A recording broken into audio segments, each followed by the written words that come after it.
지난 10일 기준으로 대한민국 65세 이상 인구는 1062명을 돌파함으로써 대한민국 노인 인구가 1000만 명에 이르게 되었는데요. 따라서 서울은 9월부터 노인들에게 소일 일거리, 일자리 매칭을 해주는 서비스를 준비하고 있고, 서울 종로구는 7월 15일부터 65세 이상 취약계층에게 대상포진 무료 접종 지원을 해준다고 합니다. 따라서 오늘 내용은 최근 7월 어르신분들에게 도움이 될 만한 내용을 종합적으로 간단하게 정리한 내용이니 꼭 끝까지 봐보시길 바라겠습니다. 약 25가지 내용이 있습니다. 마트와 온라인몰에서 국산 수산물 구매 시 50% 할인 지원이 되는데요.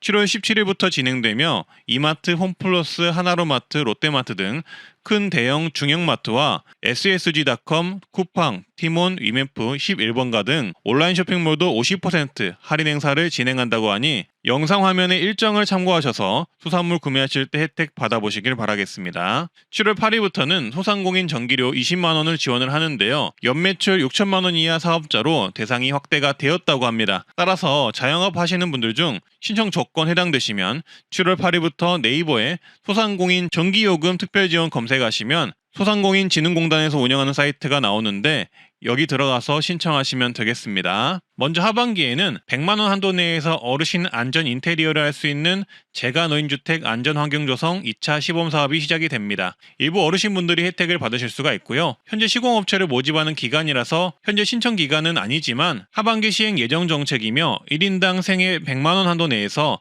노인 관련 집 인테리어를 신청할 수 있습니다. 낙상 예방을 위한 문턱 제거, 미끄럼 방지 타일, 안전의자 조명 등을 신청할 수가 있고 화재 감지기, 자동가스 차단기, 문 손잡이, 높낮이 조절 세면대, 문 교체 등 인테리어를 신청할 수 있는 정책입니다. 신청 자격은 장기 요양 수급자로 본인 또는 가족 소유의 집에 거주하는 자가 신청 가능하고요. 하반기 시범 사업은 전국 건강보험공단 운영센터 소재지로 226개 지역에서 5,400명을 모집할 예정입니다. 따라서 이 혜택은 선정 기준에만 부합하면 꼭 신청하면 좋을 노인 정책인데요. 신청 기간은 아직 공지되지 않아서 하반기 신청 기간 공지가 나온다면 영상으로 바로 말씀드리겠습니다. 좋아요, 구독 한번 해주시고요. 최저임금위원회는 오늘 새벽까지 이어진 투표로 인해 2015년 최저시급을 결정했습니다.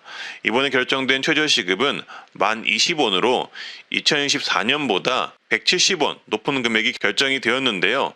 최저임금이 1만원대를 넘어서는 것은 1988년 최저임금 제도를 도입한 이후 37년 만의 일이기도 합니다.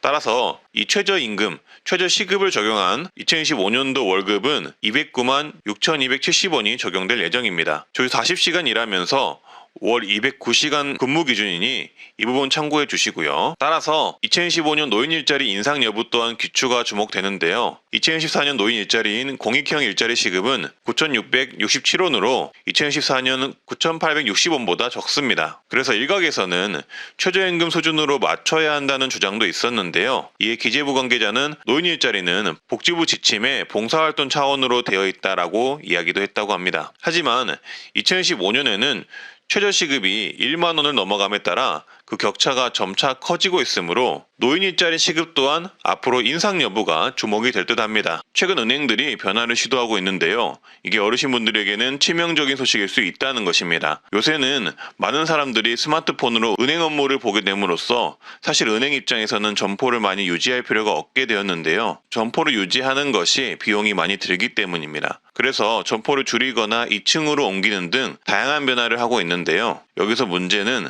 어르신분들은 은행 가셔서 예금 적금 관리를 주로 하신다는 점입니다. 그래서 현재 불편함을 많이 겪으실 텐데 엎친 데 덮친 격으로 현재 은행들이 ATM을 순차적으로 폐쇄하고 있다는 소식이 전해졌습니다. 저희 어머니만 해도 사실상 스마트폰 모바일 뱅킹을 전혀 이용하지 않으시고 은행 방문하거나 ATM 기기만 이용하는데요. 아마도 우리 트렌드 라디오 시니어 구독자님들도 대부분 비슷할 것이라고 생각이 듭니다. ATM 기기도 처음에 배울 때 엄청 고생하셨을 텐데 근데 모바일 뱅킹은 복잡하고 어려워서 이용을 못 하시는 분들이 더 많으실 거라고 생각합니다. 젊은 사람인 저도 각 은행마다 사용법이 달라 불편하다고 느낄 정도니까요. 근데 은행들이 이렇게 ATM 기기를 줄이고 있다니 정말 큰일이고 어르신분들에게는 어쩌면 화가 나고 속상할 일일 수도 있습니다. 최근 달서구에서 한 ATM 기기가 철수한다는 예정 안내문이 붙었는데요. 근데 그 안내문의 여백에는 ATM 철수를 반대하는 주민들의 간곡한 호소문이 적혀 있어 안타까움을 전했습니다. 어떻게 보면 주민들이 너무 속상해서 적은 것 같기도 한데요. 안내문에 주민들이 적은 글들을 보면 연세 드신 분들도 많습니다. 주민 편의를 좀 봐주세요. 없어지면 안 됩니다. 꼭 있어야 합니다. 부탁합니다. 학생도 애용하고 있어요. 계속 있어주세요. 등 이런 내용들이 있었고요. 이렇게 간절히 ATM이 있기를 바라는 글들이 많이 있었습니다. 하지만 결국 사라진다고 하는데요. 이러한 일은 비단 이곳만의 일이 아닙니다. 5대 은행인 신한국민, 하나농협, 우리은행의 ATM수는 2779대로 지난해 말에 비해 1157대나 줄었다고 합니다. 전체 은행 ATM수도 10년 전보다 1만 대 이상 줄었다고 하는데요. 은행 점포 또한 지난해 말 기준 3,900개로 10년 전 5,600개 점포수와 비교하면 약 1,700개 점포가 줄었다고 합니다. 은행 입출금의 83%가 인터넷 뱅킹으로 이루어지는 만큼 점포도 ATM 기기도 그에 맞춰서 줄고 있는 게 현실이라고 합니다. 하지만 이 가운데 힘겹게 싸우시는 분들이 어르신분들이라고 생각하는데요. ATM 기기가 나왔을 땐 ATM 사용법도 배우시고 인터넷 뱅킹이 나왔을 땐 인터넷 뱅킹, 모바일 뱅킹이 나왔을 땐 모바일 뱅킹을 배우셨겠지만 사실 활용하기는 쉽지 않으셨을 겁니다. 그래서 점포나 ATM이 있는 게 정말 중요한데 은행들은 정말 빠른 속도로 줄이고 있다는 게 큰일입니다. 이렇게 점포를 줄이면 어르신들과 장애인 등 디지털 취약계층이 가장 타격이 큰데도 말이죠. 어르신분들은 모바일 뱅킹을 사용하지 않아 특판 상품도 가입을 못해서 이자가 적다는 뉴스도 있는 거 보면 정말 디지털 소외계층이 돼가는 게 아닌가 하는 우려가 듭니다. 어떤 어르신은 주변에 ATM 기기가 없어서 은행 업무를 보려면 30분 이상 이동해야 한다는 힘들다는 의견을 말씀하셨다고 하는데요. 저도 공감하는 게 실제로 주변에 은행이 없습니다. 직접 대면으로 해결해야 하는 은행 업무를 보려면 차 없이는 정말 가기 힘들어진 세상이 되었다는데 정말 공감합니다. 이런 문제점이 제기되자 현재 금융당국은 은행 점포 및 ATM 축소 관련 속도 조절을 해줄 것을 요구하고 있다고 하는데요. 이런 일들은 정부에서 조금 중재를 해서 디지털 소외계층에게 불편함이 없어졌으면 하고요. 트렌드 라디오는 이렇게 은행 점포가 없어졌을 때, 주변에 은행 점포가 없을 때 ATM 업무 보는 법을 알려드릴 텐데요. 바로 편의점 ATM을 이용하는 방법입니다. 제가 최근에 일본에 가서 보니 일본은 편의점 ATM이 정말 많이 활용되고 있었는데요. 고령화가 많이 진행된 일본이다 보니 우리나라보다 먼저 이렇게 변화가 되었나 싶었습니다. 무튼 현재 각 은행들은 ATM 기기를 없애는 대신 편의점들과 제휴해서 고객들이 ATM을 이용할 수 있게 장려하고 있는데요. 따라서 급할 때는 편의점을 한번 이용해 보시길 바라겠습니다. GS25는 신한국민, 우리, 광주, 토스, 제일카카오, SBI 농협은행과 제휴해서 은행 영업시간 내에 수수료가 무료입니다. 참고하시고요. 다만 은행 영업시간이 지나면 수수료가 나오니 이 점 유의하세요. CU는 대구 카카오, 경남 토스, 유안타증권, 삼성증권 고객들이 은행 영업시간 내의 수수료가 무료입니다. 세븐일레븐은 국민 카카오, 부산 경남 토스, 제주 시티은행이 은행 영업시간 내의 수수료가 무료입니다. 따라서 이렇게 ATM이 사라지는 대신 편의점의 ATM을 활용할 수가 있으니 어르신분들은 참고하셔서 이용해 보시길 바라겠습니다. 정부 보건복지부가 드디어 칼을 빼들었습니다. 매일 병원을 다니며 건강보험제도를 과다 이용하는 사람들에게 특단의 조치를 내린 것인데요. 보건복지부는 30일 이런 보도자료를 냈습니다. 연 365일 초과 외래 진료에 대하여 본인 부담률 90%로 상향 조정된다는 소식입니다. 보통은 건강보험을 이용해 외래 진료를 받으면 본인 부담률이 확 줄어서 원래 의료비의 평균 20%만 내면 되는데요. 하지만 앞으로 이렇게 병원을 너무 자주 과다하게 이용하는 사람들에게는 본인 부담률을 90%까지 올린다는 것입니다. 그리고 해당 내용은 이미 국민건강보험법 시행령 개정이 이루어져서 7월 1일부터 시행이 된다는 소식인데요. 결론은 7월부터 병원을 너무 자주 과다하게 이용하는 사람들은 건강보험 혜택을 제대로 못 받는다는 것입니다. 과다 이용 사례를 살펴보면 A씨는 주사, 기본 물리치료 등 통증 치료를 위해 일일 평균 7개의 의료기관을 방문해서 총 2,500회의 외래 진료를 받아 공단 부담금이 2,600만 원이 발생했다고 합니다. B씨는 주사, 침구술, 통증 치료를 위해 일일 평균 5.1개의 의료기관을 방문해 1,856회 외래 진료로 공단 부담금이 2,500만 원이 발생했다고 하는데요.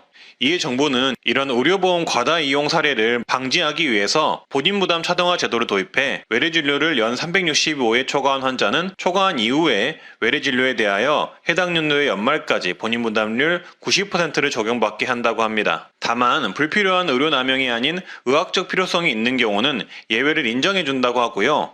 아동 임산부, 산정특례자, 산정특례 중증 장애인은 본인 부담 차등화 적용이 예외가 됩니다. 한마디로 경증으로 병원을 과다하게 이용하면 365회 이상 병원을 간 경우는 본인 부담률이 확 오른다는 소식입니다. 어떻게 하면 병원을 1년에 2,500번이나 갈 수 있는지 의문이긴 합니다. 어르신분들의 생각은 어떠신지 의견을 한번 남겨보시면 좋을 듯 하고요. 고혈압 당뇨 환자분들에게 도움이 될 만한 내용이 있습니다. 먼저 고혈압 당뇨병 환자의 병원비 부담률이 줄어듭니다. 정부는 만성질환자의 통합관리료 수가를 신설하고 8월부터 건강보험에 적용할 예정인데요. 고혈압 당뇨병 환자가 동네 의원에서 통합관리 서비스를 신청하면 의원은 검사 등을 통해 환자 맞춤형 관리 계획을 세우고 교육과 주기적인 환자 관리 서비스를 1년 주기로 제공한다고 하고요. 따라서 정부는 고혈압 당뇨병 통합관리 서비스에 참여하는 환자의 진료비 부담이 늘어날 것을 예상해 본인 부담률을 20%로 적용한다고 합니다. 통합관리료, 검사료, 재진진찰료 본인 부담률을 20%로 낮추고 나머지 부분에 대해서는 30%를 적용한다고 보시면 되겠습니다. 쉽게 말해서 정부는 당뇨 고혈압 환자들이 주기적으로 본인의 상태를 점검할 수 있도록 고혈압 당뇨병 통합관리 서비스를 제공하고 이에 따른 병원 방문 등 진료비 부담이 늘 것을 예상하여 본인 부담률을 20%로 낮춰주겠다는 이야기입니다.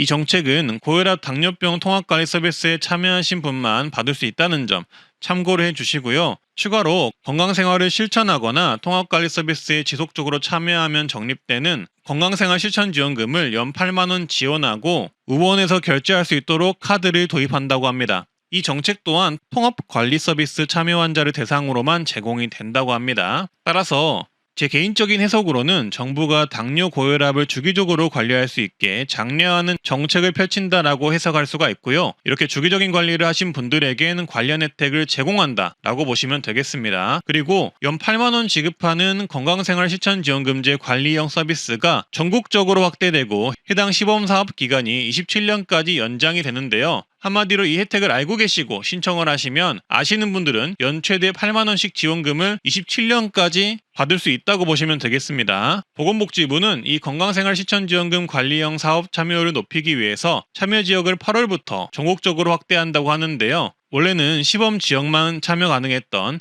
이 건강생활실천지원금 관리형 사업이 이제 8월부터 전국적으로 신청 가능하게 바뀐다는 소리고요. 건강생활실천지원금 관리형 사업은 고혈압, 당뇨병을 가진 분들이 1차 의료 만성질환관리 사업 등록을 하고 건강생활실천지원금 신청을 하면 걷기, 건강생활실천 정도에 따라 최대 연 8만 원이 지급이 되는 제도입니다. 하지만 시범 지역만 가능했던 점, 포인트를 인터넷 쇼핑몰에서만 사용할 수 있었던 점이 문제로 지적이 됐었는데요. 앞으로는 전국적으로 신청이 가능해지며 카드를 지급하여서 병원에서도 편리하게 해당 포인트를 결제할 수 있도록 변경을 한다고 합니다. 또한 기존에는 병원에서 1차 의료 만성질환관리 등록을 하고 건강보험공단에서 건강생활 실천지원금제를 추가로 등록해야 하는 불편함이 있었는데 앞으로는 병원에서 한꺼번에 편리하게 신청할 수 있게 변경이 된다고 합니다. 따라서 이번 8월에 나오는 정책들의 혜택을 받으려면 이렇게 신청하셔야 하는데요. 1차 의료 만성질환관리 시범사업을 참여하는 전국 동네 의원에 가셔서 1차 의료 만성질환관리 시범사업, 그리고 고혈압 당뇨병 통합관리 서비스,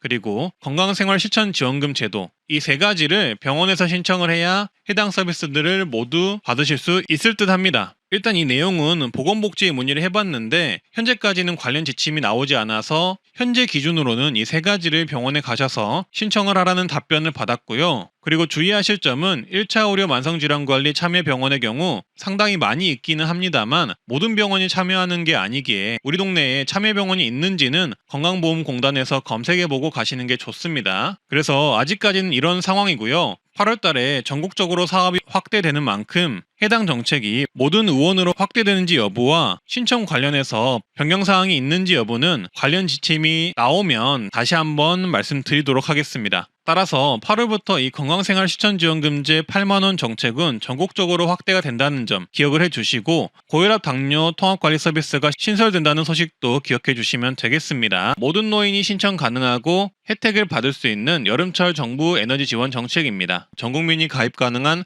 한전 에너지 캐시백 정책을 통해 전기세 환급을 받으시길 바랍니다. 이거 가정용 전기 쓰시는 분이면 대부분 다 되는데 모르시는 분들이 많더라고요. 저도 이거 써서 매월 할인 몇천 원씩 캐시백 받았고, 작년 7월 8월에는 총 13,000원 캐시백, 1년으로는 대략 6만원 정도 캐시백 받았거든요. 그냥 가입해 두시고 전기 평소보다 아끼면 바로 캐시백 되는 정부 기관의 정책이기 때문에 그냥 무조건 가입하는 걸 추천드립니다. 한전 에너지 캐시백 정책은 직전 2년간 동일 기간 평균 사용량보다 올해 전기 사용량이 적으면 캐시백을 해주고요. 캐시백 지급 기준은 이렇게 있는데 그냥 읽어보시고 전기 덜 쓰시면 알아서 캐시백 해준다고 생각하시면 편합니다. 캐시백 지급 방법은 전기요금 청구 시에 전기요금을 캐시백 금액만큼 차감해주는 방식입니다. 방문 신청은 신분증 지참 후 전국 한전사업소 방문 신청 가능하니까 어르신분들은 이 방법 이용해 보시는 것을 추천드리고요. 온라인 신청은 한전 에너지 캐시백 검색하셔서 홈페이지 들어가셔서 가입하시면 됩니다. 너무 쉽죠? 그러니까 이거는 무조건 가입하시는 것을 강력 추천합니다. 가입해 두시면 100원, 1000원, 만원이라도 그냥 알아서 깎아주니까요. 이거 일단 적어두시고요. 다음은 최근 근로자 65세 정년 기준을 완전히 폐지한 곳이 있어서 화제인데요. 관련 뉴스입니다. 한전은 이번 주말에 정기 근로자 연령 제한을 전면 폐지하겠다라고 발표했습니다. 초고령 사회의 새로운 일자리 기준을 선도하겠다며 송배전 근로자 11종의 기능 자격 연령 제한을 폐지한 것인데요. 앞으로 체력과 건강 중심의 기준을 강화하고 고령화 사회를 국가 차원에서 적극적으로 준비하는 전환점이 되길 바란다며 해당 보도자료를 냈습니다. 한마디로 건강하다면 정년과 상관없이 계속 일할 수 있다는 것이죠. 다만 건강 기준이 제시되는 만큼 몸 관리는 이젠 필수일 듯 합니다. 한전의 이러한 발표는 사실상 다른 회사들로도 여파가 클 것이라고 보고요. 앞으로 정년 연장이나 폐지와 관련해서 기준점이 될 수가 있는데요. 해당 내용을 더 살펴보면 한전은 송배전 근로자의 기능 자격 연령 제한을 전면 폐지한다고 발표했습니다. 11종의 기능 자격의 연령 제한이 전면 폐지되고, 이번 결정으로 전 분야 전기공사 근로자의 기능 자격 연령 제한이 완전히 사라지게 됩니다. 원래는 65세면 자격이 만료가 되었는데 이제는 완전 폐지를 시킨 거죠. 기존에는 아무리 건강해도 65세가 되면 자격이 만료가 돼서 작업 참여를 못했는데 이제는 가능해진 것이죠. 따라서 연령보다는 이제는 건강이 훨씬 더 중요해지는데요. 건강검진 결과 또는 국민체력 인증서 1에서 2등급을 필수 제출을 하도록 해서 작업에 필요한 체력을 근로자가 스스로 유지하도록 할 것이라고 합니다. 또한 혈압, 당뇨, 알러지 등의 건강 정보를 코드화할 것이라고 하는데요. 이제 앞으로 연령보다 내 건강과 체력이 중요한 시대가 열리고 있음을 알 수 있는 대목입니다. 비록 한전이 정년 폐지 시대에 포문을 열었지만 앞으로 많은 회사나 관공서에도 확대가 되지 않을까 싶고요. 건강관리는 필수 조건이 될 것이라고 하니 건강관리에 각별히 유의하시길 바라겠습니다. 다음은 65세 노인 연령 기준 폐지가 되고 70세로 상향한다는 소식이 있어서 세부 조사를 해봤고요. 앞으로 서울시도 노인 연령 기준을 만 65세 이상에서 만 70세 이상으로 올린다라는 언론 기사를 봐서 해당 내용에 대한 조사를 좀 더 세밀하게 해봤는데요. 서울시가 노인 연령 기준을 상향을 한다면 65세 이상이 받을 수 있는 복지 혜택들에도 영향이 있을 수 있기에 주의 깊게 보셔야 할 듯하고요. 서울시, 즉 수도의 이러한 변화는 전국적으로도 영향이 클 수 있기에 어르신분들이라면 해당 내용 꼭 한번 보시면 좋을 듯합니다. 따라서 정확한 팩트체크를 위해 서울시 보도자료를 입수를 해서 말씀을 드릴 텐데요. 서울시는 인구정책 기본계획을 6월 17일에 발표를 했습니다. 여기서 중요한 핵심 과제로 인구 고령화 분야를 선정을 했는데요. 한마디로 노인 관련 정책에 많은 변화를 줄 것이라는 것이죠. 이러한 인구 정책이 나오게 된 배경은 앞으로 대한민국이 조만간 초고령화 사회에 접어들기 때문인데요. 서울시는 2016년부터 서울시 인구의 약 20.9%가 65세 이상으로 구성이 될 것이라고 예측을 하고 있습니다. 즉, 초고령화 사회로 접어드는 것이죠. 따라서 이러한 서울시 인구 정책 중에서 어르신분들께서 도움이 될 만한 내용만 요약해서 말씀을 드릴 텐데요. 현재 어르신 관련 서울시 인구정책 기본계획 내용은 약 3가지로 정리해 볼 수 있습니다. 정년제도 개선 및 일자리 분야 변화, 노인 주거 복지 확대, 노후생활 및 복지 서비스 연령 기준 개선, 이렇게 큰 틀에서 3가지 분야가 있고요. 일단 먼저 정년제도 개선 및 일자리 분야 변화를 말씀드리겠습니다. 서울시는 정년제도 개선 및 계속 고용 지원을 위한 계획 등을 세울 예정인데요. 서울시는 2031년부터 사회복지 서비스업 분야 인력이 전국 기준 약 58만 4천 명이 부족할 것이라는 분석에 따라 사회복지시설 종사자의 계속 고용 보장 방안을 연구할 계획이라고 합니다. 한마디로 사회복지 서비스업 분야에 대해서 인력 부족이 발생할 것 같으니 정년 연장 등 방안을 마련해 보겠다는 것이죠. 현재 사회복지시설 종사자의 인건비 보조금 지급 연령 상한 기준은 종사자는 60세, 시설장은 65세로 규정하고 있는 상황입니다. 만약 이 부분을 개선을 한다면 사회복지 서비스업 분야에서 정년 연장 그리고 일자리 증가를 기대해 볼 수 있겠죠. 따라서 은퇴 후 일자리를 구하시는 중장년층, 시니어분들의 경우 앞으로 사회복지 서비스업 분야 일자리가 조금 더 늘어날 수가 있고 정년 연장도 기대해 볼 수 있다는 점 참고하셔서 해당 분야 직업을 준비해 보시는 것도 좋겠습니다. 그리고 다음 핵심 과제로 노인주거 시설 및 복지시설이 확대가 될 전망입니다. 일단 서울시는 초고령화로 인한 노인주거와 요양시설을 최대한 확보한다는 계획인데요.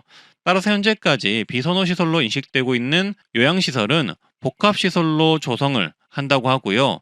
어린이집처럼 필수시설로 인식할 수 있도록 변경할 계획이라고 합니다. 한마디로 현재 동네마다 있는 어린이집처럼 앞으로는 동네마다 노인 요양시설이 있는 게 자연스러워질 듯 합니다. 그리고 현재 서울은 인구 감소로 폐교가 되는 학교가 8개이고 앞으로 더욱 증가될 예정이라고 하는데요. 따라서 앞으로는 이런 폐교 부지를 인구 변화 대응 공간으로 활용할 듯 하고요.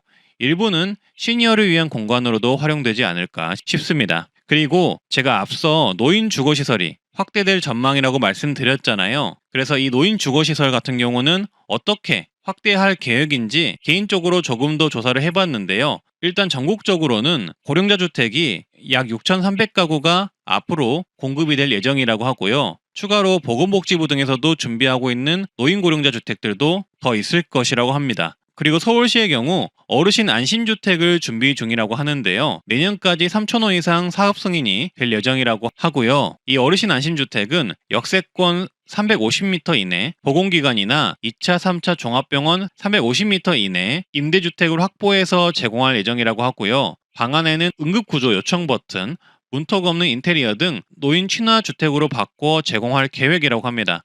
또한 공공임대주택의 경우 임대료를 주변 시세의 30%에서 50% 수준으로 저렴하게 제공할 계획이고 민간 임대주택은 최대 6천만 원까지 보증금을 무이자, 융자 지원을 할 계획이라고 합니다. 따라서 이런 노인 고령자 주택의 경우 점차 확대가 될 것으로 보이는데요. 서울시의 경우 이 안심주택을 통해 제공할 계획이라고 하니 어르신분들은 관심을 꾸준히 가져주시고요. 앞으로 해당 고령자 주택 임대 공고가 뜬다면 이 트렌드 라디오에서 공지를 해드릴 테니 구독, 좋아요 한번 해주시면 감사하겠습니다. 다음 내용으로는 노후생활 및 복지 서비스 연령 기준이 개선이 될 전망인데요. 이 내용이 아마 가장 궁금한 내용이셨을 겁니다. 보도자료에 따르면 일단 노인 1인 가구가 증대가 됨에 따라 관련 복지가 개발이 될 예정이고요. 봉사, 운동, 교육 등 더 많은 지역사회 서비스가 나올 계획이라고 합니다. 한마디로 노인 1인 가구를 위한 복지 서비스들이 늘어날 계획이라는 거죠. 또한 현재 사시는 동네에 요양시설이 점차 늘어날 전망입니다. 시는 더 많은 요양시설을 확충해 갈 예정이라고 하는데요. 현재 은평구 안에 있는 은평 실버케어 센터처럼 많은 요양시설이 서울시 안에서 더 늘어날 것으로 전망이 됩니다. 그리고 신규 복지 서비스 연령 기준을 유연화할 전망이라고 하는데요. 이 부분이 보도자료에서의 노인 기준 연령 변경에 대한 주요 세부 내용이라고 보시면 되겠습니다. 이 서울시 보도자료에 따르면 현재 우리나라 노인복지법은 81년에 제정된 법으로 아직까지 65세를 노인 기준으로 정하고 있지만 현재 노인에 대한 다양한 인식 변화가 이루어지고 있는 만큼 늘어난 건강수명을 고려하겠다는 게 현재 서울시 인구정책 기본계획의 핵심 내용입니다. 따라서 노인 관련 신규 복지 사업을 도입할 경우 연령 기준을 60세에서 80세 등 유연하게 적용하는 방안을 검토할 계획이라고 합니다.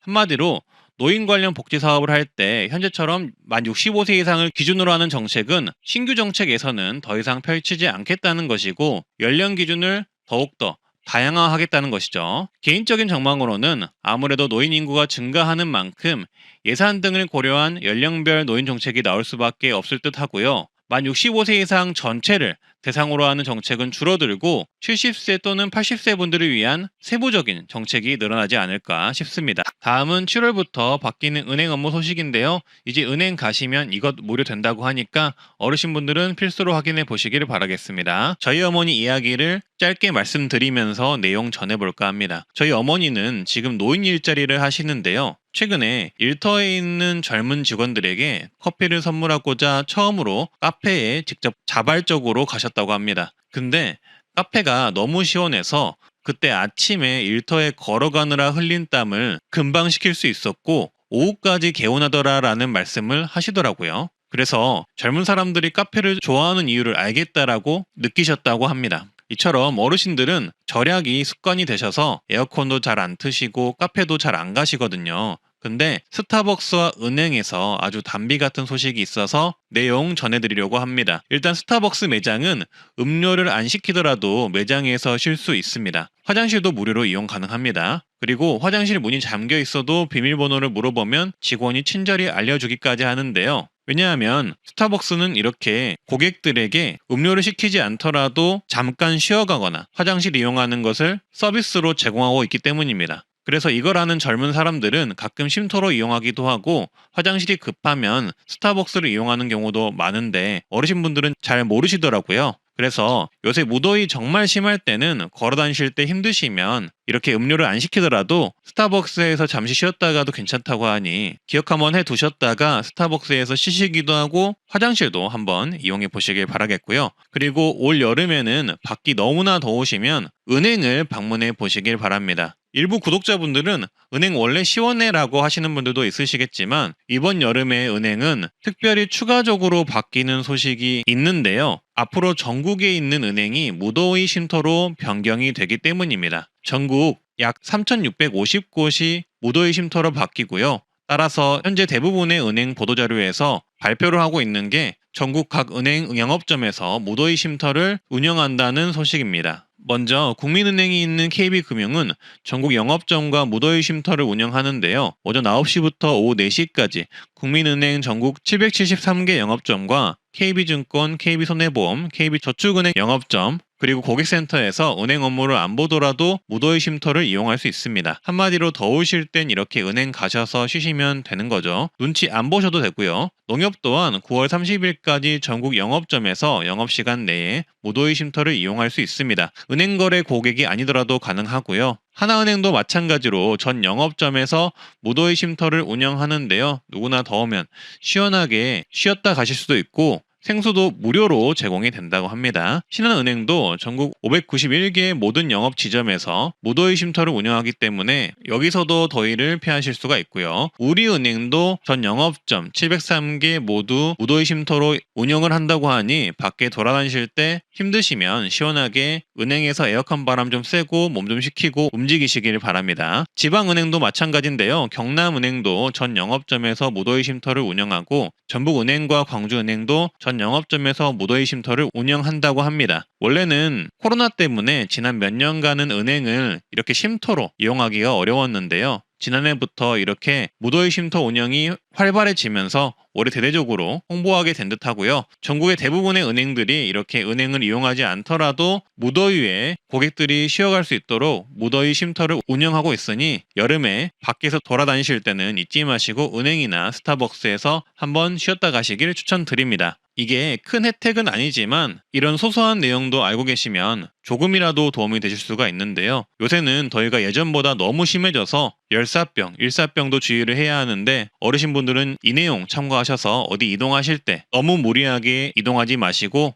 은행 이용하셔서 쉬엄쉬엄 이동하시길 추천드립니다. 다음은 7월달 65세 이상 보건소 무료검진 가능한 정책 한 가지를 소개해드리겠습니다. 어르신에게 발병되는 질병 중 정말 무서운 질환이며 감염이 되는 질환이 있는데요. 감기 아니고요. 코로나 아닙니다. 현재 이 자료를 보시면 질병청 자료인데요. 해당 질병은 OECD 국가 중 발생률 1위, 국내 법정 감염병 중 사망률 1위이고요.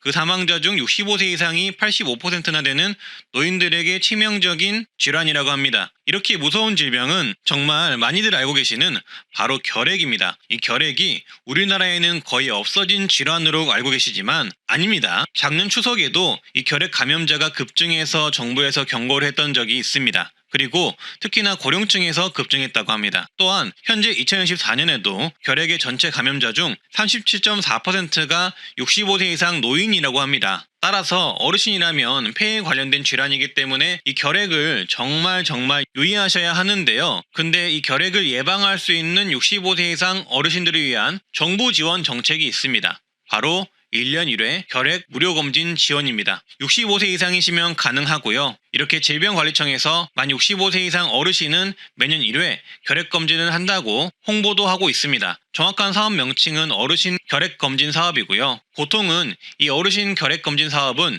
65세 이상의 의료급여 수급 및 고동불편 등 몸이 불편하신 어르신들만 해당된다고 알고 계시는데요. 아닙니다. 질병관리청에 따르면 의료급여 수급자가 아니더라도 만 65세 이상의 어르신의 경우 매년 1회 이상 결핵검진을 받도록 권고하고 있다고 하고요. 가까운 보건소를 방문하거나 이동검진을 통해 무료로 결핵검진을 받을 수 있다고 나와 있습니다. 따라서 연 1회 보건소에서 이 결핵검진을 65세 이상이면 무료로 받을 수 있다는 것이죠. 그래서 네이버에 결핵검진 관련 기사를 찾아보면 각 지자체에서 결핵 무료검진을 홍보하고 있는 걸 알 수가 있고요. 그리고 아까 보여드렸던 질병관리청 포스터에서도 만 65세 이상 어르신은 매년 1회 결핵검진을 거주지관을 보건소에서 무료로 받으실 수 있다고 나와 있으니 결핵검진을 원하시는 분들은 신분증 지참하시고 보건소에 방문하셔서 결핵검진 매년 1회 무료로 받으시길 바라겠습니다. 다음은 모든 노인 경로당 주 5회 식사 제공 소식 팩트체크해 드릴 거고요. 노인 월 20회 식사 제공 관련해서는 사실 많은 아이디어가 필요한데요. 어떤 내용인지 영상을 보시고 아이디어 댓글 의견 한번 달아보시고요.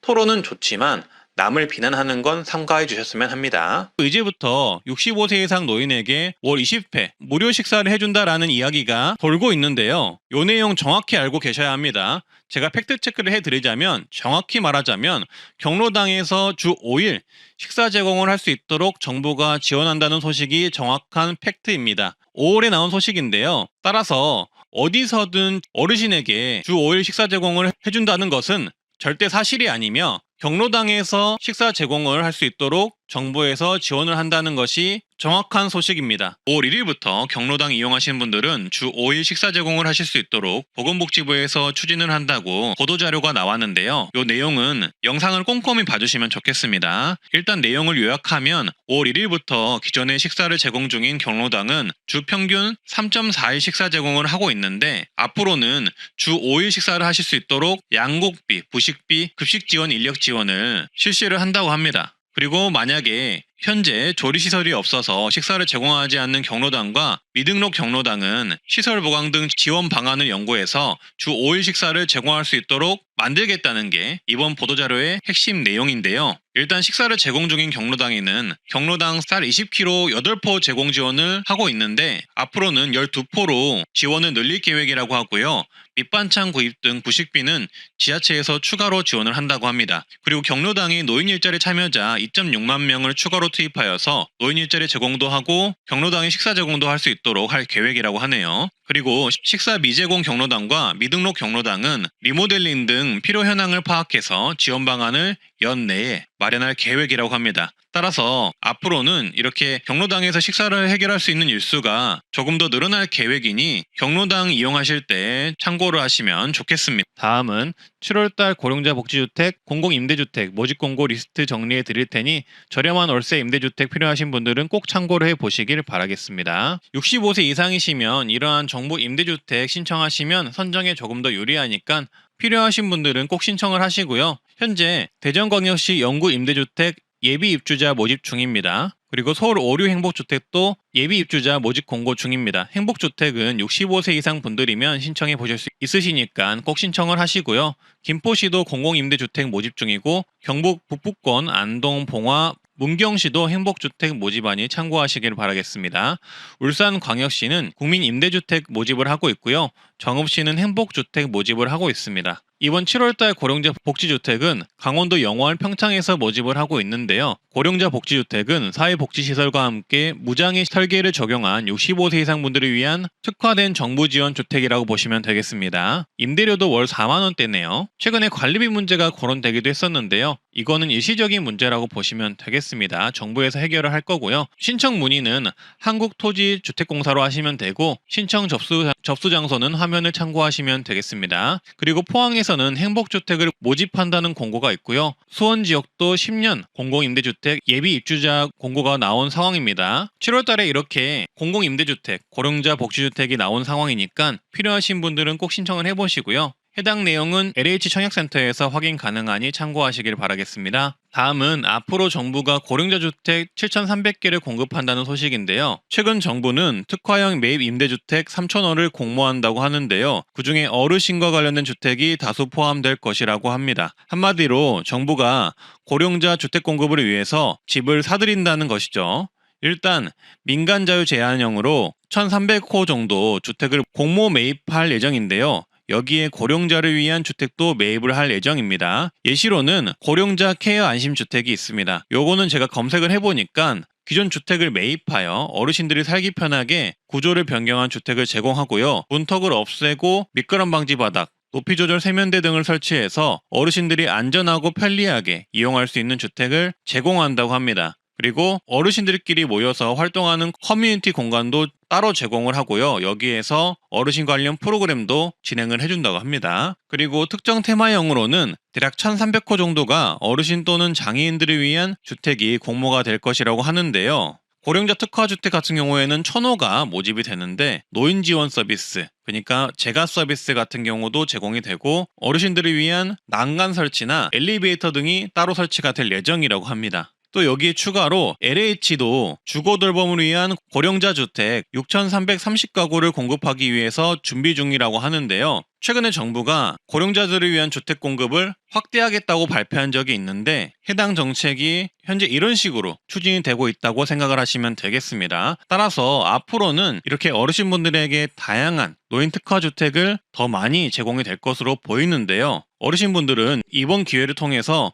본인 지역에 이런 고령자 주택을 모집을 하는지 꼭 확인을 한번 해보시는 게 좋을 듯 하고요. 만약 모집을 한다면 지원을 하셔서 저렴한 임대주택을 꼭 이용해 보셨으면 좋겠습니다. 트렌드 라디오 채널에서는 이렇게 고령자 주택을 다양하게 모집을 할 때 바로바로 말씀드릴 테니 꼭 구독, 좋아요 해주시고요. 다음은 7월 지자체 노인 무료 지원 정책 전국 시도군 정리를 해봤고요. 노인분들에게 지자체에서 제공하는 복지 정책을 모두 모아봤는데요. 울산 동구는 7월 1일부터 65세 이상 모든 주민에게 대상포진 무료 접종을 실시합니다. 서울 광진구도 7월 1일부터 75세 이상 대상포진 무료 접종을 실시하며 선착순 800명이라고 하네요.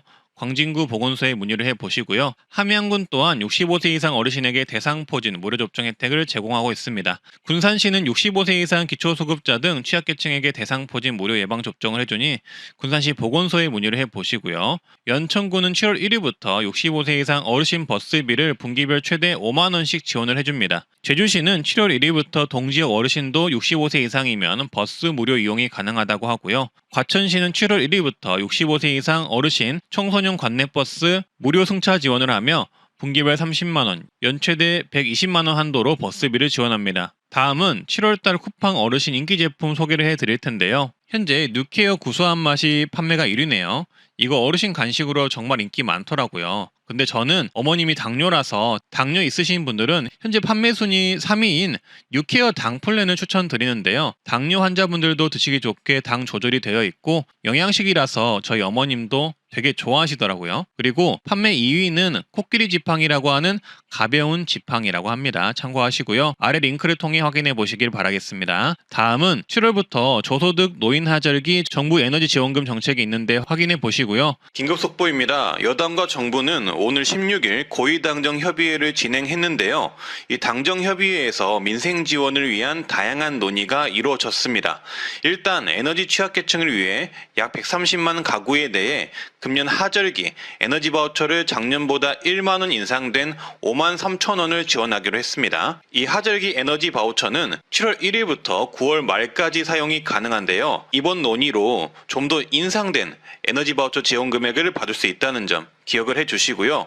이 에너지 바우처는 주민센터에서 편하게 신청이 가능한 만큼 꼭 신청을 하시길 바라겠습니다. 지원 대상과 지원 금액을 꼼꼼히 보시고 대상이 맞는다면 신청을 해보시는 걸 추천드리는데요. 이 에너지 바우처에 대한 자세한 내용은 조금 이따 말씀을 드리고요. 그리고 약 360만 가구에게는 작년에 인상된 전기요금을 1년 유예하는 정책도 추진한다고 하는데요. 이 내용은 세부사항이 나오면 향후 더 자세히 설명드리겠습니다. 일단 먼저 세대 평균 36만 7천 원을 받을 수 있는 2024년 에너지 바우처의 경우 5월 29일부터 주민센터 신청이 가능합니다. 올해 지원 단가가 인상이 되었다고 하고요.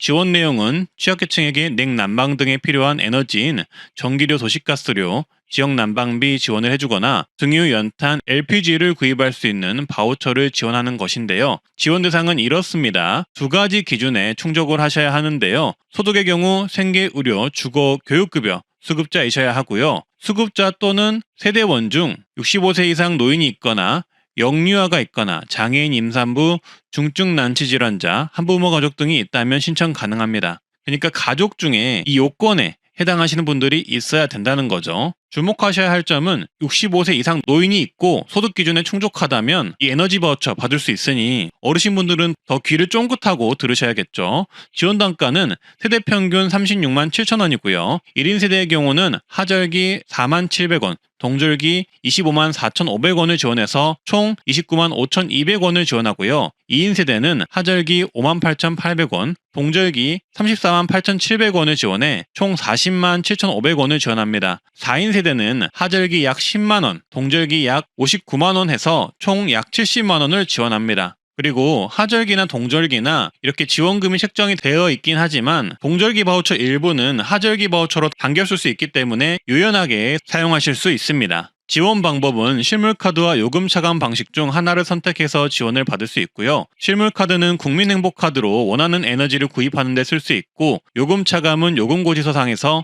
바우처 금액을 자동으로 차감할 수 있도록 해주는 방식입니다. 신청은 5월 29일부터 12월 말까지 신청을 하시면 됩니다. 사용 기간도 확인을 해보시고요. 따라서 요건이 맞으신다면 5월 29일 또는 6월부터 주민센터 가셔서 2024년 에너지 바우처 제도 꼭 신청하시길 바라겠습니다. 다음은 시니어 스마트폰 교실 사진 동그라미 쳐서 검색하는 방법 알려드리겠습니다. 앞으로 꽃 이름, 나무 이름 아니면 제품 또는 브랜드가 궁금하실 때 이렇게 해보세요. 바로 스마트폰에 뜨는 아래 동그라미 홈 화면을 길게 누르면 바로 무엇인지 3초 만에 검색할 수 있습니다. 삼성폰이면 거의 다 되세요. 먼저 이미지 사진 검색 3초 만에 하는 방법인데요. 우리가 이렇게 제품 사진을 찍으면 이게 어떤 브랜드, 어떤 제품인지 궁금할 때 있잖아요. 또는 꽃 이름과 나무 이름이 궁금할 때가 있는데 그럴 땐 가운데 동그라미 홈 버튼을 길게 누르시면 바로 검색이 됩니다. 이때 최신 폰이면 이렇게 동그라미 홈 버튼 길게 누르시고 손가락으로 원하는 이미지를 동그라미 치면 바로 검색이 되고요.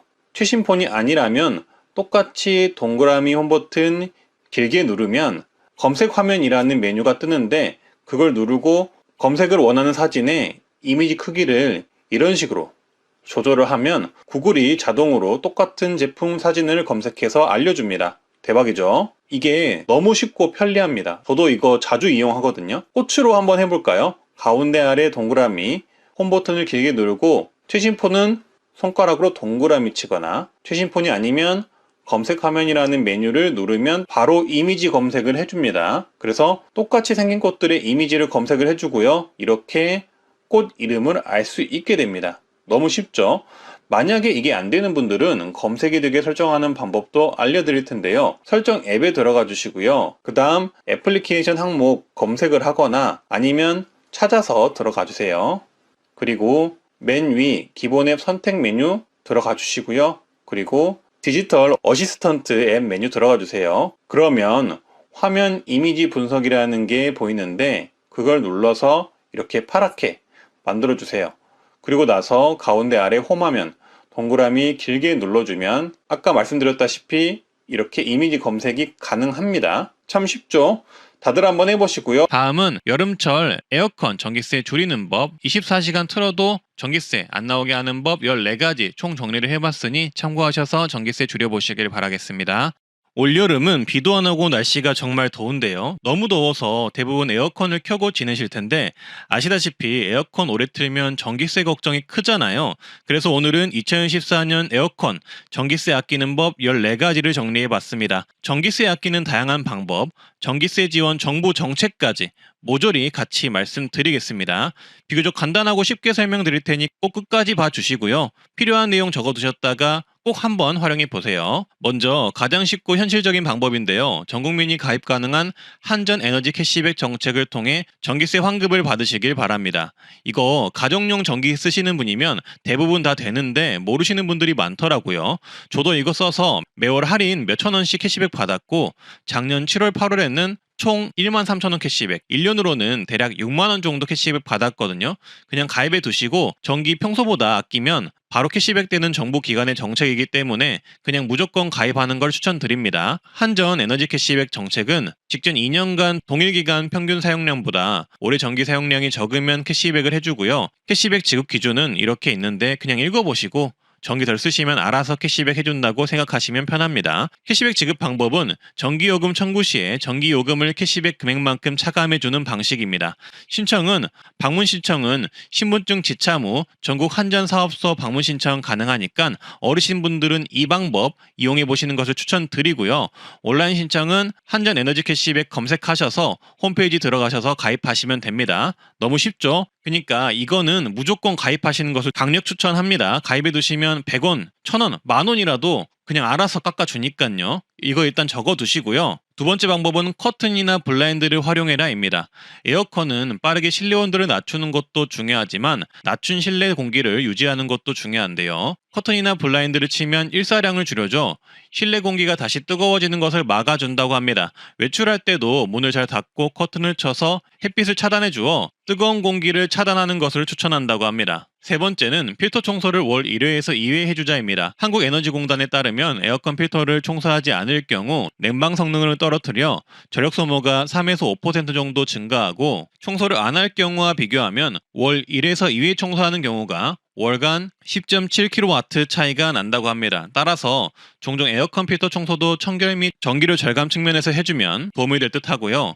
그리고 지금부터는 비교적 최신에 알려진 삼성전자에서 알려주는 에어컨 전기세 아끼는 방법들을 모아서 알려드릴 텐데요. 삼성전자 연구원들과 개발자들은 그간 지속적으로 에어컨 전기세 아끼는 법을 연구해 논문으로 발표해 왔는데 실제 제품을 개발하는 개발자들이 연구개발 과정에서 나온 데이터로 작성한 만큼 신뢰도가 상당히 높다고 보시면 되겠습니다. 일단 간단한 방법으로 삼성전자의 임성진 프로는 에어컨을 켤 때는 사용하지 않는 공간의 문을 닫고 필요한 공간만 냉방하는 방법이 에너지 소비를 줄일 수 있는 방법으로 추천을 한다고 합니다. 거실만 에어컨을 켠다면 나머지 방들의 방문은 꼭 닫아주어야겠죠. 엄마한테 등짝 맞기 전에요. 그리고 잠시 외출 시에는 에어컨을 끄지 말라고 합니다. 삼성전자 개발자들은 에어컨을 껐다가 다시 켰을 때와 에어컨을 끄지 않고 계속 작동시켰을 때 얼마나 절감되는지 알아보기 위해 실험을 해봤다고 하는데요. 그 결과 90분 이하로 짧은 외출을 할 경우 계속 켜두는 게 효율적이고 90분 이상으로 집을 비울 경우 에어컨을 끈 후 재가동이 효율적이라는 결과를 얻었다고 합니다. 그 이유를 삼성전자 이상우 프로는 이렇게 말했다고 하는데요. 최근 에어컨 제품들은 설정 온도에 도달하면 에어컨 작동을 자동으로 최소화하는 인버터 방식으로 출시가 되는데 에어컨을 짧은 시간 껐다가 켜게 되면 높아진 실내 온도를 다시 낮추기 위해 더 많은 에너지를 소모하기 때문이라고 설명했습니다. 따라서 인버터 방식 에어컨이면 짧은 외출 시 에어컨을 켜고 나가는 게 전기세 측면에서는 효율적이라고 보시면 되겠고요. 그리고 우리 집 에어컨이 인버터 에어컨 방식인지 구분하는 방법은 이렇습니다. 2011년 전 제품은 보통 정속형 에어컨이고 그 이후 제품은 보통 인버터 에어컨이라고 하는데요. 빠르게 정확히 구분하는 방법은 본체에 붙어있는 스티커에 전격 능력이 전격, 중간, 최소로 구분되어 있으면 인버터이고 구분이 안 되어 있으면 그냥 정속형 에어컨이라고 하니 참고하셔서 이용하시면 되겠습니다. 추가로 인버터 에어컨이 좋다고 해서 무조건 지금 당장 정속형 에어컨을 인버터 에어컨으로 바꾸는 것은 추천드리지 않는데요. 집마다 에어컨 사용량은 다르지만 바꾸는데 비용이 훨씬 더 들 수 있기 때문입니다. 에어컨의 노후 정도, 전기세 사용량을 고려해서 교체를 고민해 보시기 바라겠습니다. 7번째, 이 내용은 에어컨을 효율적으로 쓰는 꿀팁인데요. 후덥지근한 날씨, 습한 날씨에는 냉방 대신 제습운전을 해야 한다고 합니다. 습도가 높을 때는 찝찝하고 불쾌한 느낌을 빨리 제거하는 게 중요한데 이럴 땐 냉방 모드보다 제습 모드를 해야 실내를 가장 빠르고 효율적으로 쾌적하게 바꿀 수 있다고 합니다. 제습 모드 개발자들의 연구 논문에 따르면 장마철과 유사한 습한 환경에서 제습 모드를 하게 되었을 때 냉방 모드 대비 습도 제거 효율이 2.7배 향상됨을 확인했다고 하는데요. 이 말은 제습 모드가 훨씬 더 빨리 실내를 쾌적하게 해줄 수 있다는 말이므로 앞으로 습할 때는 제습 모드 기억을 해주시고요. 다만 해당 뉴스에서는 제습 모드가 냉방 모드보다 전기세가 낮게 나온다는 내용이 없어서 찾아보니 IT 유튜버님 중 테크몽님이 삼성 에어컨으로 실험한 게 있더라고요. 결론은 제습 모드, 냉방 모드, 전기세를 비교해 봤을 때 큰 차이가 없어서 제습 모드를 할 때는 평소 이용하는 냉방 모드 온도보다 1, 2도 정도 높게 이용을 하시면 좀 더 빨리 쾌적해지면서도 전기세 면에서도 이득일 수도 있다고 하니까 저는 이 방법을 추천을 드립니다. 그리고 삼성 뉴스에서는 삼성 에어컨 쓰시면 비교적 최신 모델들은 AI 쾌적 모드를 쓰는 것을 추천한다고 하네요. 8번째, 삼성전자 뉴스룸에서는 에어컨 사용 시 주의사항도 알려줬는데요. 기름기 많은 요리를 할 때는 환기하는 것을 권한다고 합니다. 삼성전자 조형규 프로는 생선이나 기름이 많은 요리를 할 때는 유증기가 발생하는데 이때 에어컨이나 공기청정기를 가동하면 유증기를 제거할 수는 있지만 에어컨 열 교환기나 필터에 흡착될 경우 필터 막힘에 따른 성능 저하 및 불쾌한 냄새를 발생할 수 있기 때문에 창문을 열어 환기하는 것을 권한다고 합니다. 그리고 또 다른 삼성전자 뉴스에 따르면 에어 서큘레이터나 선풍기를 에어컨과 함께 사용한다면 에어컨 실외기 가동 시간을 줄일 수 있다고 하는데요. 시원해지는 게 목표이니까 빠르게 시원해지면 온도를 더 낮출 필요가 없겠죠. 따라서 쿠팡 선풍기, 서큘레이터 랭킹 1위부터 5위까지 한번 확인해 보셔서 가성비 좋은 제품으로 이용해 보시는 것도 추천드립니다. 그리고 LG전자 뉴스룸에서는 에어컨을 껐다 켰다를 반복하는 것 대신 한번 켜고 적정 온도 유지하기를 권장했는데요. 한마디로 에어컨을 껐다 켰다 하지 말고 적정 온도 26도 정도를 유지하라는 내용입니다. 이렇게 에어컨을 껐다 켰다를 반복하면 에어컨 작동시킬 때 소모되는 전력이 커서 오히려 전기세가 더 많이 나갈 수 있다고 합니다. 따라서 가장 더운 시간에 켜고 적정 온도 26도 정도를 쭉 유지하는 게 전기세를 절약하는 방법이라고 추천했습니다. 그리고 다음은 에어컨을 구매하실 때 전기세 아끼는 에어컨 구매하는 팁인데요. 에너지 소비 효율이 높은 에어컨 구매를 추천드립니다. 에너지관리공단에서 발표한 자료에 의하면 에너지 소비 효율 등급 1등급 제품을 사용하는 것이 5등급 제품 대비 30%에서 40% 정도 전기료 절감 효과가 있으며 사용 시간이 길수록 절감폭은 더욱 커진다고 합니다. 따라서 예산에 맞춰서 구매하시되 효율 등급이 높은 제품을 하시는 게 전기세 절감에서 유리하다고 하니 비교 잘 해보시고 구매하시고요. 이것과 연관해서 정책도 있는데요. 한전은 고효율 가전제품 구매비용 지원 사업을 하고 있습니다. 에어컨 구매하실 때 같이 활용해 보시면 정말 좋습니다. 다만 다자녀, 5인 이상 대가족, 3년 이내 출산 가구는 10% 할인, 장애인 유공자, 기초수급자, 차상위 대상자 등 같은 경우는 20% 할인을 해주니 이 할인 대상자를 확인하셔서 해당된다면 신청을 해보시고요. 13번째, 에너지 바우처 정책을 통해 하절기 에너지 지원금을 받을 수 있는데요. 생계, 의료, 주거, 교육급여 수급자 중 노인 영유아, 장애인, 임산부, 중증질환자 등이 가족에 포함되어 있으면 신청하실 수가 있고요. 에너지 관련 지원금을 바우처로 약 4만 원에서 10만 원을 지원을 받을 수 있거든요. 근데 정부에서 올해는 조금 더 인상해 평균 5만 3천 원을 받을 수 있게 한다고 하니까 요거 참고하시면 좋겠습니다. 하절기뿐만 아니라 동절기 지원도 있어서 연간 약 30만 원에서 70만 원 정도 가족 인원에 따라 받을 수가 있고요. 신청도 간편하게 주민센터에서 가셔서 하시면 됩니다. 마지막으로 소상공인 고효율기기 지원 사업이 있는데요. 소상공인이 에너지 효율 1등급 냉난방기, 세탁기, 건조기, 냉장고를 살 때 사업자당 160만 원 한도로 구매 가격의 40%를 지원해주는 사업이 있습니다. 에어컨 구매하실 때 활용 한번 해보시고요. 자세한 내용은 홈페이지를 읽어보시는 것을 추천드립니다. 노키즈존, 노 아줌마존 등 일부 식당이나 가게에서 특정 세대를 받지 않는 사례 들어보셨을 겁니다. 하지만 이번엔 좀 충격인데요. 바로 노시니어존이 나와서 논란입니다. 따라서 오늘은 이렇게 노시니어존이 발생한 이유와 사례들을 말씀드릴 텐데요. 바로 보러 가시죠. 대구의 한 헬스장에서는 노실보존이 등장했다고 언론에 알려졌습니다. 해당 헬스장은 만 76세 이상 고객의 경우 회원 등록과 일일 입장이 불가하다라는 안내글을 게시했다고 합니다.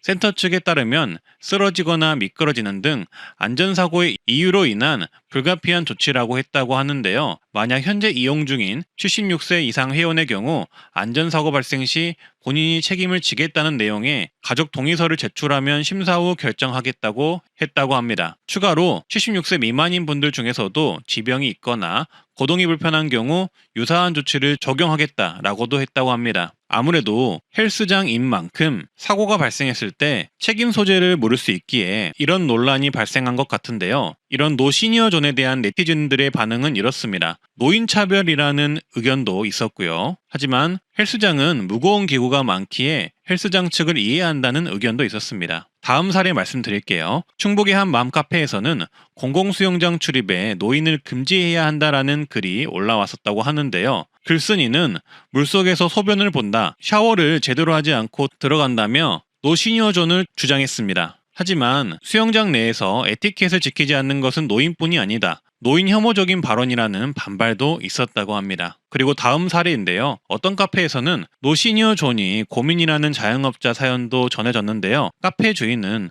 노인 진상 손님 때문에 노시니어존을 고민 중입니다 라고 글을 올렸다고 합니다. 카페 주인에 따르면 며칠 전에 사가신 디저트를 가져와서 자기 입맛에 안 맞다고 다른 걸로 바꿔달라고 한 어르신이 있었는데 며칠이 지나기도 했고 이미 드신 걸 어떻게 바꿔드리냐고 하니까 대뜸 멱살부터 잡고 욕을 하셨다라며 이렇게 카페에 노시니어존을 고민 중이다라고 글을 적었다고 하는데요. 이 사례도 조금 논란이 되었었고요. 그리고 작년에는 60세 이상 어르신 출입 제한이라고 적힌 카페의 사진이 돌아다녀서 굉장히 논란이 되기도 했었는데요. 카페가 욕을 먹자 단골 손님이 해명의 글을 올렸는데 일부 남성 노인분들이 카페 주인을 성희롱해서 라는 단골 손님의 해명글도 올라오기도 했다고 합니다. 이처럼 일부 영업장, 식당, 카페 등 가게에서 노시니어존을 만들기도 한다고 하는데요. 노키즈존은 들어봤지만 노시니어존 생긴 건 적지 않게 충격적인 소식이긴 합니다. 대부분 개인적인 갈등 때문에 생긴 사례이긴 하지만 뭔가 이런 세대적인 갈등이 점점 더 깊어지는 것 같아 걱정인데요. 영상을 보시는 어르신분들은 이런 노시니어존 어떻게 생각을 하시나요? 댓글 한번 남겨주시고요. 그리고 이러한 세대적인 갈등을 해결할 수 있는 아이디어나 좋은 의견도 함께 남겨주시면 좋겠습니다. 그래서 앞으로 우리가 나아가야 할 방향을 함께 고민할 수 있었으면 좋겠습니다. 현재 우리가 사는 세상은 보이스피싱이 난무하고 보험 사기가 난무하는 시대인데요. 작년에는 손해보험을 사칭해 여론조사라며 개인정보를 입력하게 해 개인정보를 빼가는 수법이 있어서 크게 논란이 있었고요.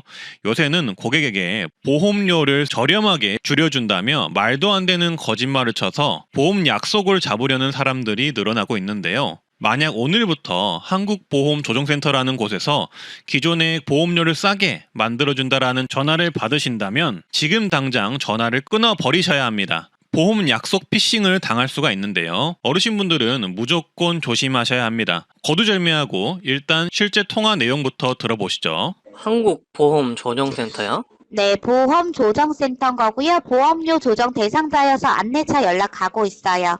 보험료 조정이라는 것은 암이나 실비 같은 개인 보험들 연체 없이 성실하게 납부하시고 지금까지 보험 청구도 많이 안 하셨어요. 그래서 금액 조정 받으실 수 있는 대상자 되셔서 안내 연락 가고 있고요. 현재 성실 납부자에 대한 감사 표시로 보험료 조정을 해드리는 것은 보험사 정책 중에 하나라서 안내해드리고 있어요. 일단 이 피싱은 지금까지 보험 청구도 안 했고 성실 납부도 했으니 금액을 조정해준다고 유혹하고 있습니다. 과연 그럴까요? 계속 들어보시죠. 네, 이번 달부터 보험료 다시 산정 받으실 수 있어서 지금 납부하시는 것보다 보험료 금액이 줄어드실 거고요. 금액이 준다고 해서 보험을 새로 가입하거나 해지하는 거 아니니까 걱정 안 하셔도 되고, 중도에 해지하지 마시고 현재 유지 중이신 보험들 만기까지만 유지 잘 되실 수 있도록 기존 보장은 그대로 보험료만 낮아지실 거예요. 여기서부터는 이번 달부터 내가 가진 보험을 새로 가입하거나 해지하지 않으면서도 보험료가 줄어든다고 하는데요. 이건 실제로도 가능합니다. 어떻게 가능한지는 영상 뒤에서 모두 정리해 드릴 테니 통화 내용 계속 들어보시죠. 자세한 것은 선생님과 가까운 지역에 있는 조정센터 담당자가 지원 나가서 안내해 드릴 텐데 점검 후 다음 달부터 보험료가 줄어드실 거고요. 여기는 콜센터라서 간단하게 안내해 드리고 대상자분들 순차적으로 상담 접수해 드리고 있어요. 드디어 목적이 나왔죠. 보험 약속을 잡으려는 꼼수였습니다. 계속 들어보시죠. 네, 여보세요. 네. 한국보험조정센터 있는 건가요? 제가 지금 검색해서 안 나오고 네. 이걸 지금 녹음하고 있는데 만약에 네, 없으면 제가 사기로 고발해도 될까요? 네, 그러셔도 되고요. 우선은 어딘데요, 저희는 지금? 네, 저희는 1차적으로 선생님과 가까운 조정센터 담당자 배정을 위한 1차 콜센터이기 그러니까 때문에 지금 조정 어디시냐고요? 말씀하고 있어요. 조정센터라는 것은 조정센터라는 상호는 어디시냐고요? 은행이나 뭘 말하냐고요? 보험사 말씀드리고 있어요. 마지막에는 실제 통화자가 사실 확인을 하려 들자 고압적으로 화까지 내면서 계속 본인의 스크립트를 읽는 모습이 보였습니다. 왜 이럴까요? 제가 전부 다 간단히 정리해 드리겠습니다. 내용을 정리하면 이 피싱은 한국보험조정센터라고 신뢰도를 올린 후 통화자의 실명을 거론합니다. 그리고 보험료를 성실하게 납부했으니 보험료를 조정해서 이번 달부터 보험료를 줄어들게 해준다고 현혹합니다. 심지어 보험을 새로 가입하거나 해지하지 않으면서도 보험료가 줄어든다고 하니 현혹당할 수밖에 없겠죠. 근데 그러려면 담당자가 직접 찾아와야 한다고 하며 약속을 잡으려는 모습이 보입니다. 보험료 성실 납부자면 그냥 깎아주면 되지 굳이 왜 찾아올까요? 이게 어떤 소작인지 지금부터 말씀드리겠습니다. 해당 보험 꼼수는 맨 처음 한국보험조정센터라고 거짓말을 쳐서 심리적으로 신뢰도를 올립니다. 한국이라는 단어를 듣자마자 국가기관처럼 들리잖아요. 네이버에 검색해봤는데 한국보험료조정센터는 당연히 있지도 않은 센터입니다. 그리고 이렇게 신뢰도를 올린 후 실명을 거론하는데요. 얘네들이 우리 실명을 어떻게 알고 있냐면 얘네들이 보험사에서 일하는 사람일 확률이 꽤나 높기 때문입니다. 한마디로 우리가 알게 모르게 이곳저곳에서 동의한 개인정보를 토대로 전화를 하기 때문에 실명을 알고 있는 것이죠. 한국보험조정센터라는 국가기관이어서 알고 있는 게 아니니 현혹당하시면 안 됩니다. 그 다음 보험을 새로 가입하거나 해지하지 않으면서도 보험료가 줄어들게 해줄 수 있다. 굉장히 마법처럼 들리죠. 근데 이건 아무것도 아닙니다. 그냥 내가 가입한 보험에서 담보를 몇 가지만 빼면 보험료는 줄어들 수 있습니다. 이거는 혼자서도 보험고객센터에 전화하셔서 뺄 수도 있는 겁니다. 근데 이 사람은 담당자를 만나야만 보험료가 줄어들게 해줄 수 있다고 합니다. 왜 이럴까요? 바로 담당자를 만나는 순간 보험을 새로 가입하게 되기 때문입니다. 그 담당자가 보험 설계사이기 때문이죠. 이렇게 만난 보험 설계사는 내가 가진 보험에서 담보를 몇 개 빼주고 보험료가 줄어들었으니 보험을 추가로 더 들어달라고 하는 것입니다. 그냥 한마디로 보험계약 약속을 잡으려는 꼼수이자 거짓말이었던 것이죠. 실제로도 이런 일은 빈번합니다. 그리고 마지막에 저 상담사가 끝까지 고객에게 화까지 내면서 스크립트를 읽는 모습이 있었는데요. 이건 스크립트를 끝까지 읽은 다음 통화한 고객이 만남에 동의했다고 하기 위함입니다. 모르고 전화받아서 그냥 내내만 했다가 갑자기 설계사한테 약속이 잡혔다면서 전화가 올 수가 있는 거죠. 따라서 이런 말도 안 되는 전화가 온다면 당장 끊으시는 것을 추천드립니다. 이러한 피싱 전화의 문제는 처음에 한국보험조정센터라고 거짓말을 친 후 실명까지 거론하여 신뢰감을 얻고 마치 내가 보험료를 성실납부해서 보험료를 조정해주겠다는 뉘앙스로 말한 다음 실제로는 그냥 보험 설계사와의 약속을 잡는 것이라는 건데요. 내가 보험료 조정도 실제로 필요하지 않는 사람인데 한순간에 이 거짓말에 낚여서 설계사와 약속까지 잡게 되는 것입니다. 한마디로 보험 약속 피싱인 것이고 어르신분들이라면 정말 조심하셔야 합니다.